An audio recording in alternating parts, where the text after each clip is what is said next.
And then the final game of the day, we got 11 o'clock. We got UC Davis, who started season 1-0, traveling to Washington, who also started season 1-0. Washington favored by 28.5 points on the Big Ten Network. Demon Williams Jr.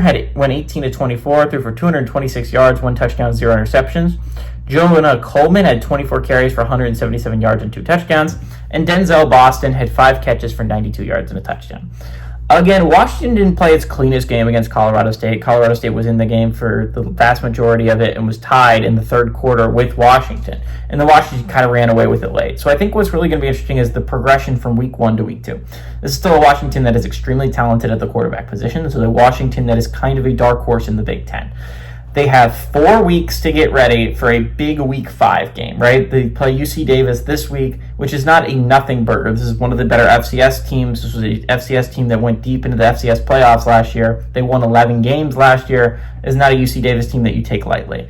On the other side of things, Washington plays them. They go by. They get the Apple Cup, which is a big rivalry against Washington State, and then you go and play Ohio State. And that week 5 game, if you could head into that week 5 game sitting at 3-0, that could be a massive game for your college football playoff hopes if you're the Huskies, right? That's going to be a big, big game. The Washington Huskies have a very difficult schedule. I'm not going to undersell it. It's going to be hard to try and get to the college football playoffs.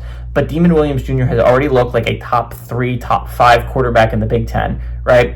Washington has looked really, really solid offensively. You just need to build up on that defensive side of the ball. And again, Colorado State is not like who you're going to be playing in the Big Ten, right? Playing a close game against Colorado State isn't a great sign, but on the other side of things, Colorado State is a team I still think can vie for a big Mountain West title this year. That's not a bad Rams team. I think that is actually a pretty good Rams team. And I think it's going to be really interesting moving forward is how the Huskies look going forward. 28.5 points is a lot of points. They are playing an FCS opponent, so I could go either way on this one.